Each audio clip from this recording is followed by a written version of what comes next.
Good morning students. Last વિડિયોમાં આપણે સંખ્યાત્મક ગુણધર્મ આધારિત થિયરી જોઈ. હવે સ્વાધ્યાયમાં એના રિલેટેડ મોસ્ટ આઈએમપી દાખલાઓ છે જે બોર્ડની એક્ઝામમાં પૂછાય એવા 4 માર્કમાં. તો આપણે જોઈ લઈએ. અહીંયા જો પહેલો છે સ્વાધ્યાયનો 2.20. રકમ કંઈક આવી છે. ખાંડના 5% દ્રાવણ દળથી તમને ટકાવારી આપી છે 5%. W/W ખાંડનું જલીય દ્રાવણ.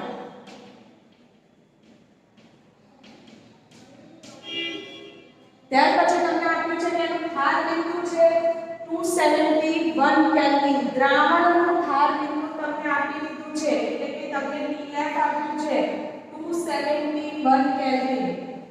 જો શુદ્ધ પાણીનું ધાર બિંદુ T0F આપ્યું છે કેટલું 273.15 કેલ્વિન હોય તો પાણીમાં 5% ગ્લુકોઝ ધરાવતા દ્રાવણનું ધાર બિંદુ શોધો. પહેલા ખાંડના દ્રાવણ વિશે બધી માહિતી આપી છે. ત્યાર પછી આપણને કીધું છે કે ગ્લુકોઝ ધરાવતા દ્રાવણ માટે આપણે ધાર બિંદુ એટલે કે TF શોધવાનું છે. વિદ્યાર્થી મિત્રો, બે દ્રાવણો છે. પહેલા આપણે કામ કરીશું ખાંડના દ્રાવણ માટે. કેમ કે અહીંયા મને KF નું મૂલ્ય નથી આપ્યું, તો પહેલા હું ખાંડના દ્રાવણ પરથી KF નું મૂલ્ય શોધીશ અને ત્યાર પછી એનો ઉપયોગ ગ્લુકોઝના દ્રાવણ માટે આપણે કરીશું. ચલો જોઈએ. તો આ જે માહિતી છે 5% W/W ખાંડનું જલીય દ્રાવણ, એનાથી આપણને શું ખ્યાલ આવે તો કે W આપણે આનો મતલબ એવો કરી શકીશું કે 100 ગ્રામ દ્રાવણમાં 5 ગ્રામ ખાંડ દ્રાવ્ય વત્તા 95 ગ્રામ દ્રાવક છે. તો અહીંયા મને W1 95 ગ્રામ મળશે, W2 5 ગ્રામ મળશે, બરાબર. ખાંડ છે એટલે કે ખાંડ C12H22O11 માટે આણ્વીય દળ કેટલો મળશે N2 342 ગ્રામ પ્રતિ મોલ. અને TF આપી દીધું છે, T0F આપ્યું છે તમને, એના પરથી ડેલ્ટા TF શોધો. ડેલ્ટા TF બરાબર T0F TF. તો T0F 273.15 273.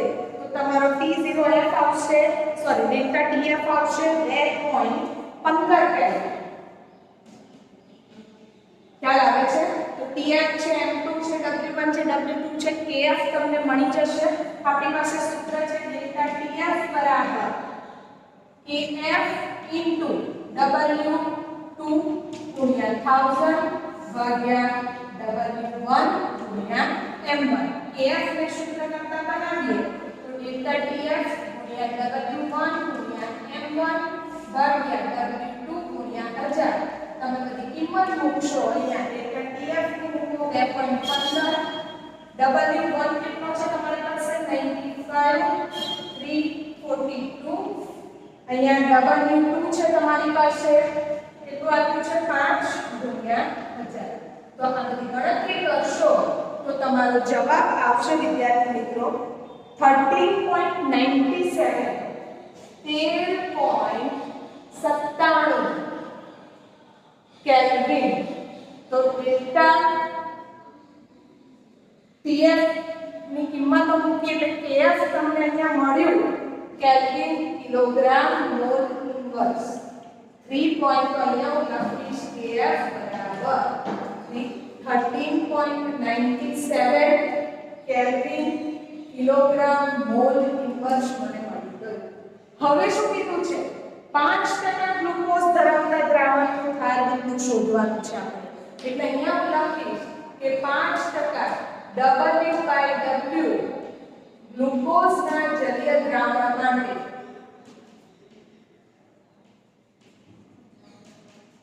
ચલો આના પરથી શું ખબર પડે? ટોટલ 100 ગ્રામ હોય દ્રાવણનું કદ, દળ, એમાંથી તમને 5 ગ્રામ દ્રાવક તમારો ગ્લુકોઝ છે W2 5 ગ્રામ, W1 95 ગ્રામ, બરાબર.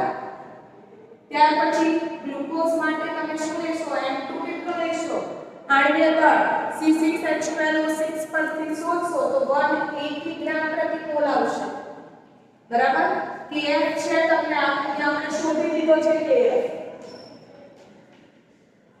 તમે આના પરથી પહેલા તમારે શોધવાનું છે TF તમે પહેલા ડેલ્ટા TF શોધશો એના પરથી તમારો આવશે TF ચલો ડેલ્ટા TF બરાબર KF ગુણ્યા W2 ગુણ્યા 1000 ભાગ્યા W1 ગુણ્યા M1 ચલો KF કેટલા છે 13.97 W2 5 ગુણ્યા 1000 ભાગ્યા W1 95 ગુણ્યા 180 આ ગણતરી કરશો વિદ્યાર્થી મિત્રો તો તમારો જવાબ આવશે 4.085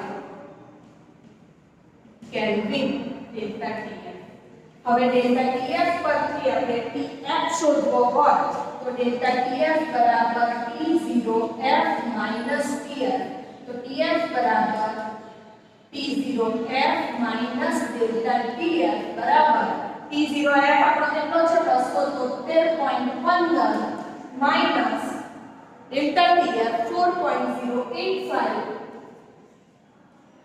તો અહીંયા તમારો જવાબ આવશે વિદ્યાર્થી મિત્રો 269.06 અહીંયા જવાબ અહીંયા લખું છું 269.06 કેલ્વિન તમારો TF આવે છે ખ્યાલ આવે છે તો પહેલા બે દ્રાવણો આપ્યા છે એમાંથી તમારે પહેલા દ્રાવણનો ઉપયોગ કરીને KF શોધવાનો છે અને એ KF નો ઉપયોગ તમારે ગ્લુકોઝના દ્રાવણનું ઉત્કલન બિંદુ ધાર બિંદુ એટલે કે TF શોધવા માટે કરવાનો છે રકમ વાંચો સારી રીતે સમજો એટલે આ બધી બાબત તમને ક્લિયર થઈ જાય ત્યાર પછીનો નેક્સ્ટ દાખલો આપણે સ્વાધ્યાયનો 21મો દાખલો જોઈએ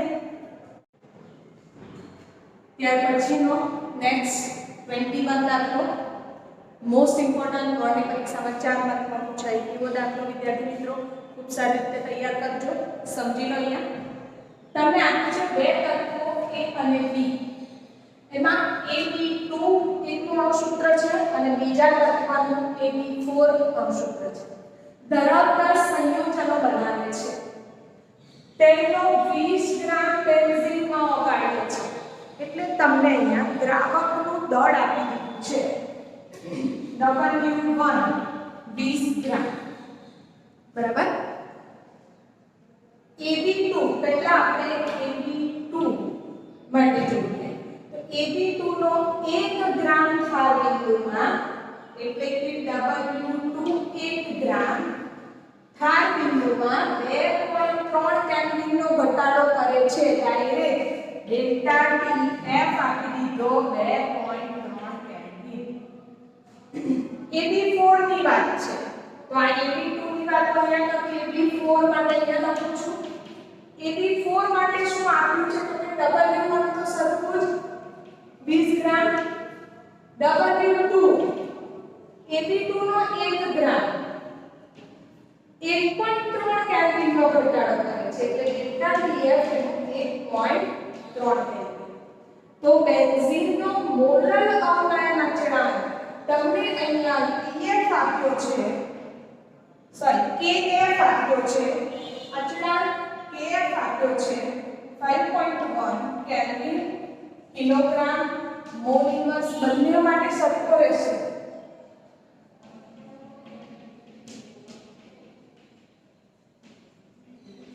તો A અને B ના પરમાણુય દળ શોધવાના છે એટલે કે A નું પરમાણુય દળ B નું પરમાણુય દળ શોધવાના છે પણ એના પહેલા વિદ્યાર્થી મિત્રો આપણી પાસે AB2 અને AB4 ના આણ્વિય દળ નથી આપણે પહેલા આણ્વિય દળ આ માહિતી પરથી શોધી લઈએ તો અહીંયા આપણે શોધવાનું છે AB2 માટે M2 બરાબર અને AB4 માટે M2 ખ્યાલ આવે છે તો પહેલા AB2 માટે આણ્વિય દળની ગણતરી કરી લઈએ ચલો અહીંયા જો સૂત્ર છે આપણી પાસે ડેલ્ટા TF KF W2 ગુણ્યા 1000 ભાગ્યા W1 ગુણ્યા M2 ને સૂત્ર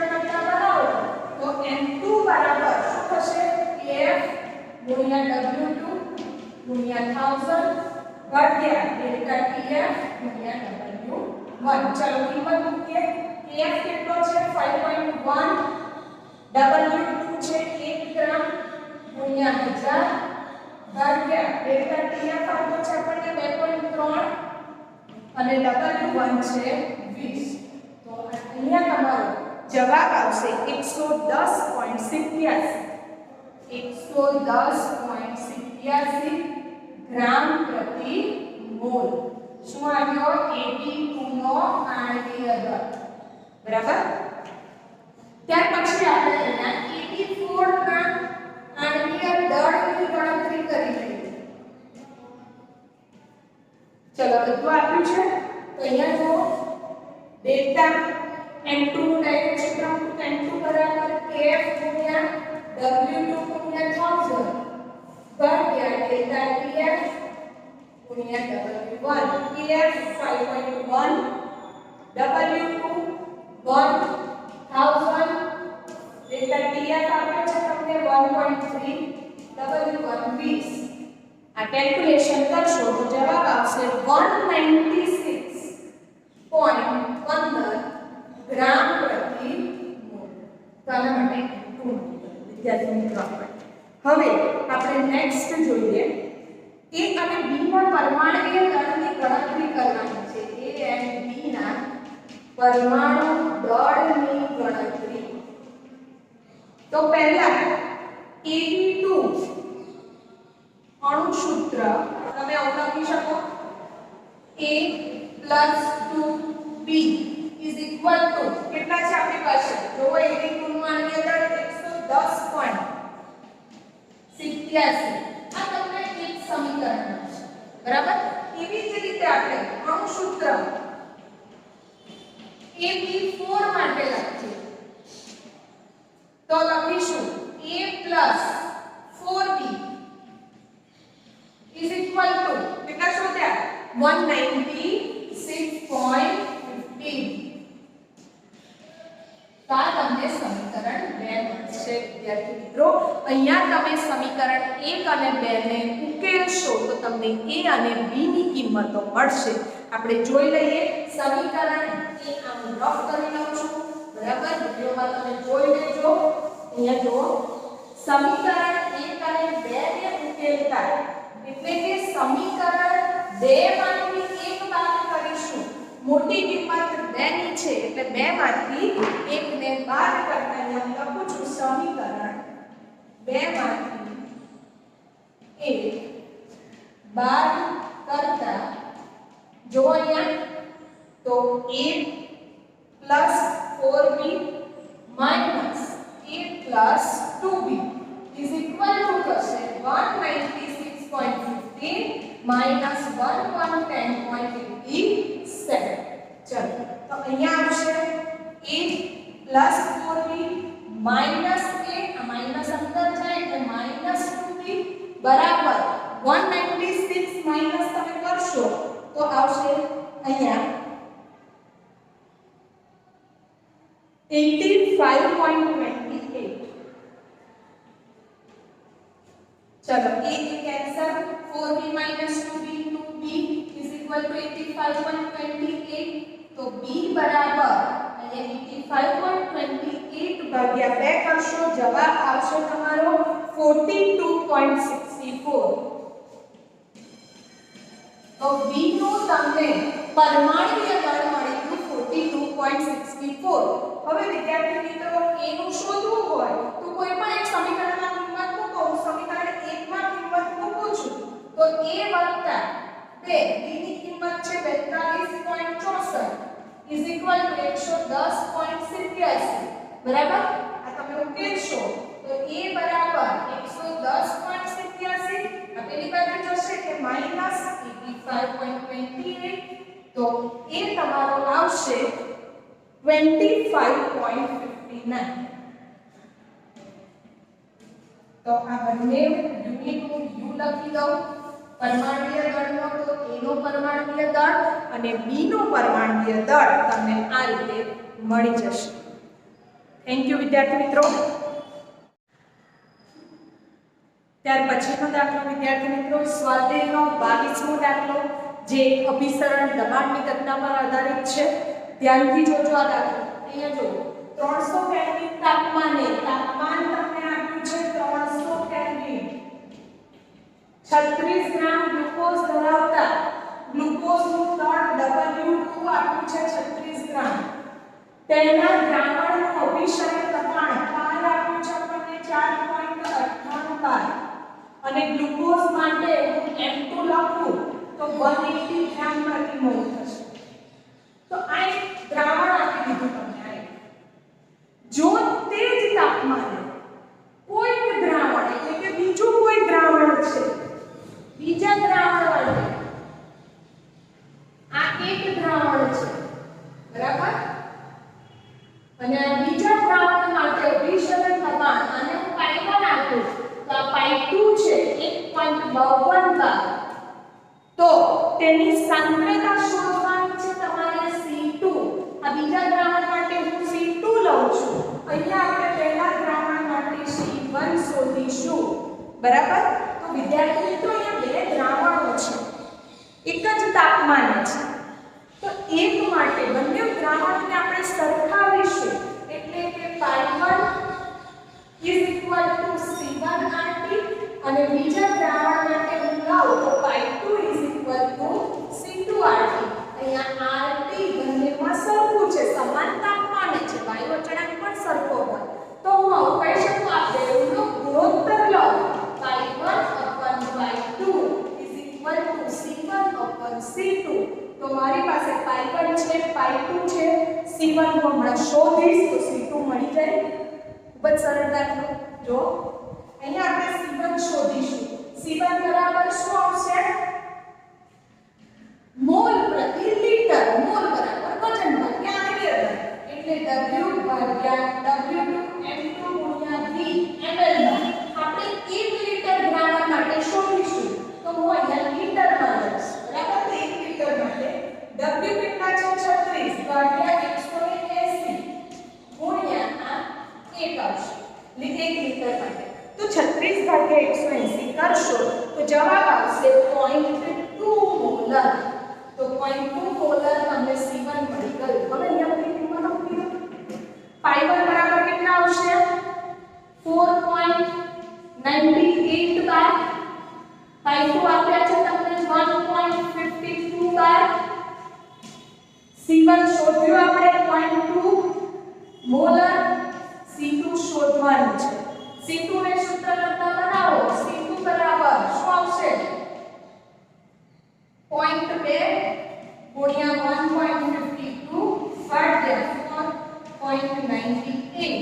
તો તમારો અહીંયા જવાબ આવશે 0.061 અને એકમ આવશે મોલર. તો જે બીજું દ્રાવણ છે તમારું એની સાંદ્રતા થશે 0.61 મોલર.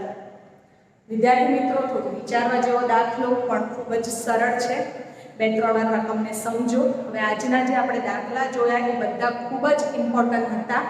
સારી રીતે સમજી લેજો. વિડીયોને 2-3 વાર જોઈને ત્યાર પછી તમારી નોટબુકમાં જાતે ગણવાનો પ્રયત્ન કરજો. આવડી જશે. Thank you.